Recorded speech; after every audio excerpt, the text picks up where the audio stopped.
What's up, YouTube? This is Too Raw for TV. All right, so before I get into this video, shout out to Robert Soul for the $25 donation via the PayPal. Much respect to you for showing love to Too Raw for TV. All right, so this is a request from Tony07, who also gave a donation. Shout out to you as well, brother. And he wanted me to talk about the Kings. Now, there are many players that played on that team, the 2002 Sacramento Kings, the team I'm talking about in particular. And for those of you who are not aware, that was a Western Conference series that was between the Kings, who had home court advantage against the Lakers. The Lakers were at that time I believe they were the two-time defending NBA champion, on the verge ultimately of pulling off the three-peat. At the time, that was just the fourth three-peat in basketball history, behind the Minneapolis Lakers, the Russell Celtics, and the Chicago Bulls, Scottie Pippen, Michael Jordan. Many people feel like, and it's the truth, I'm sorry, yes, that Game 6, there was a definite rig job pulled on the Kings, and they quarrel about that. And to this day, many members of that team, many fans of that team, still gripe about how the championship was taken away from them, because had they won Game 6, they would have won the NBA championship. And yeah, if I remember correctly, I want to say the Kings were outshot at the free throw line something like 40-23 or 40-25. And I think 20 free throws or so were shot by the Lakers in that last quarter. Also, Shaq, a notoriously horrible free throw shooter, I think he shot something like 13 or 17 from the line that game, which is almost Steph Curry-esque for him. And one of the reasons why he was able to shoot so well from the line is because he was committing free throw lane violations by putting his foot over the free throw line and not being called for it. It wasn't being noticed at the time that he was doing it, but they allowed him to do it.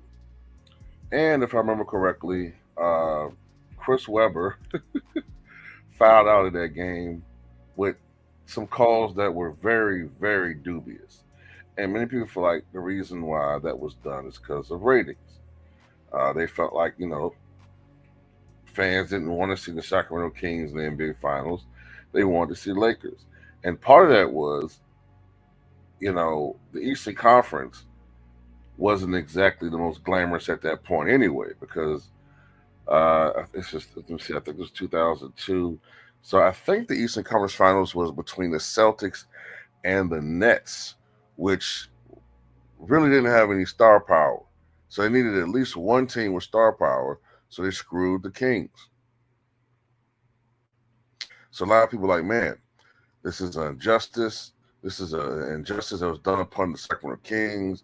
They should be the rightful 2002 NBA champions because they would have manhandled the Nets. Chris Webber was cheated out of a championship. His destiny was altered, etc., etc.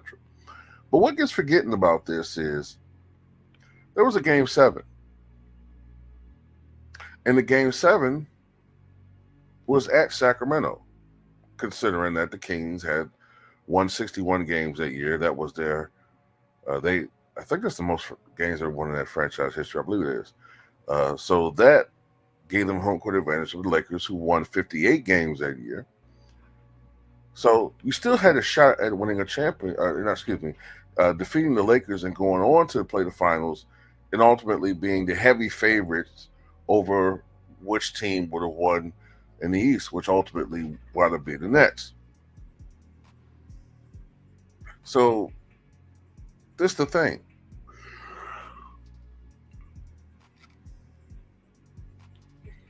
In Game 7, As has been the case in most of the games in the finals, the Lakers' two best players showed up.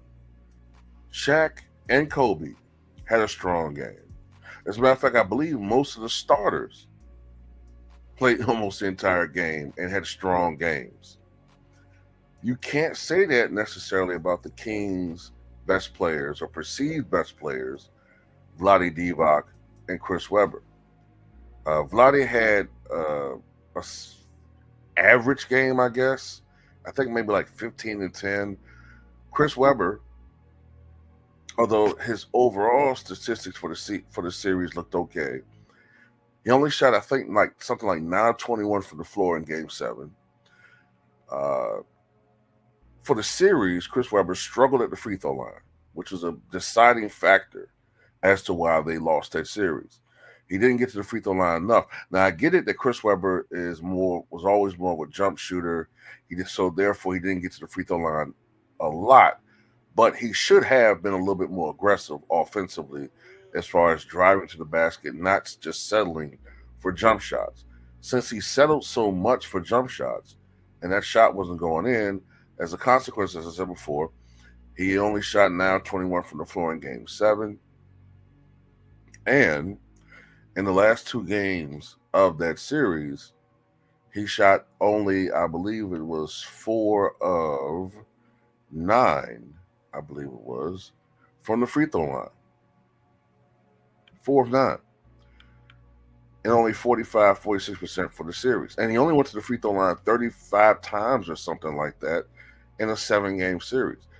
Mike Bibby, who was far more aggressive down the stretch in Game 7 than the other so-called stars, actually outshot Chris Webber from the free throw line. So to me, one of the deciding factors as to why they didn't win that series was the fact that the Lakers' star players were just more dominant. They came through, they delivered. Webber and Divac didn't come through. Mike Bibby tried. He was the only reason why for a long period of time in that Game 7 it was even close. But ultimately, in overtime, the Lakers were able to prevail.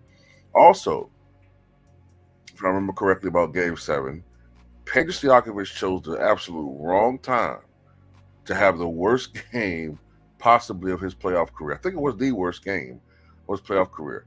I think he only went something like 3 of 12 from the floor, and maybe like I think it was 0 of 6 from downtown. And some of his misses were atrocious.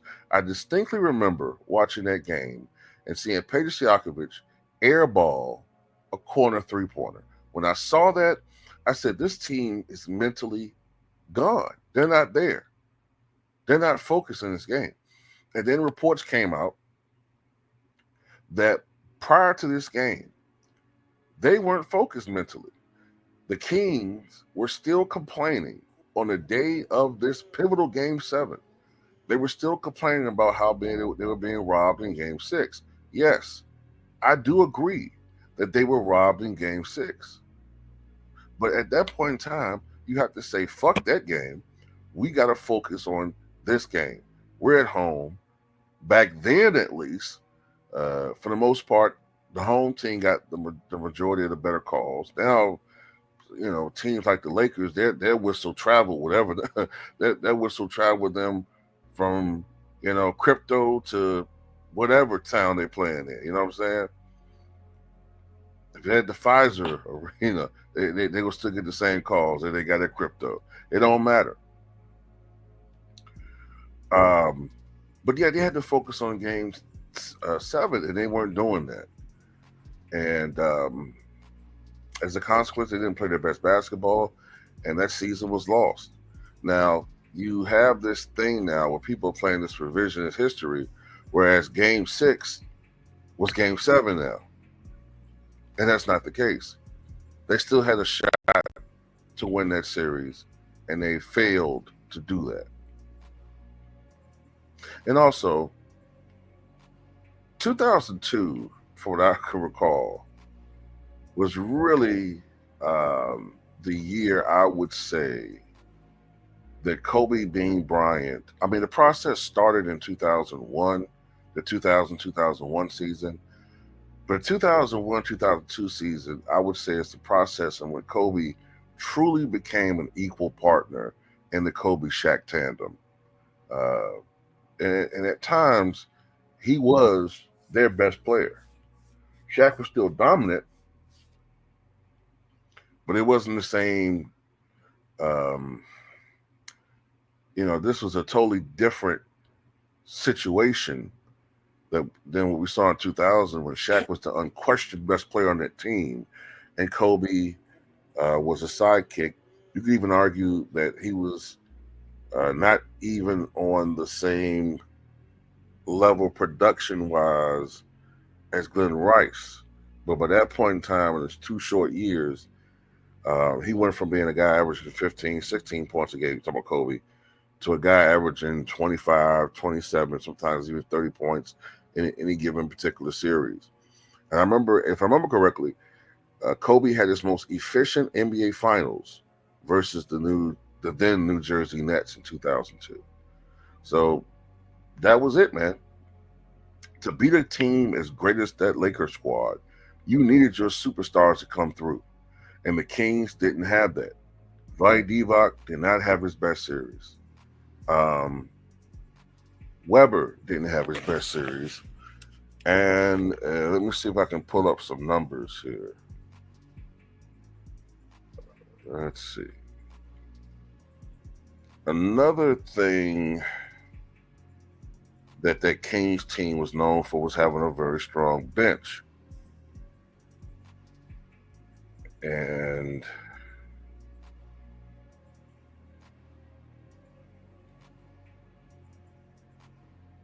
yeah, Game 7, check this out. Kobe Bryant, Shaquille O'Neal, Robert Horry, Rick Fox all had 10 or more rebounds in that game. So they crashed the boards. They had 52 boards as a team. The Kings had 51. So they were actually able to out-rebound the Kings in that series. In this game. Shaq had 35. Kobe had 30. Robert Horry had 16. Rick Fox had 13. Derek Fisher had 13. That offset the very futile production from the Lakers bench of only 5 points. Now, the Kings were noted for having, if I remember correctly, they had perhaps the strongest bench in the NBA. Well, their bench had 28 points. Decent, but not sufficient when you have Doug Christie go 2 of 11 from the floor. That's another guy that had a horrible game for the Kings. Bobby Jackson had 12 points, but in this situation, you need Bobby Jackson, who was, I think Bobby Jackson might have been sixth man of the year that year, if I remember correctly. That's a game you needed Bobby Jackson to score 20, 25 points. This is a game you needed Weber to go for 30. This is a game you needed Vlade Divac to go for probably 20. Hito Turkoglu, you're going to get what you got from him. But, Mike Bibby, he came out. He didn't shoot totally accurate, but 11 for 25 in that era is okay. But he can only get you 29 points. You know what I'm saying? So the only guy that really come out aggressive was Mike Bibby. All these other guys, I don't know, man.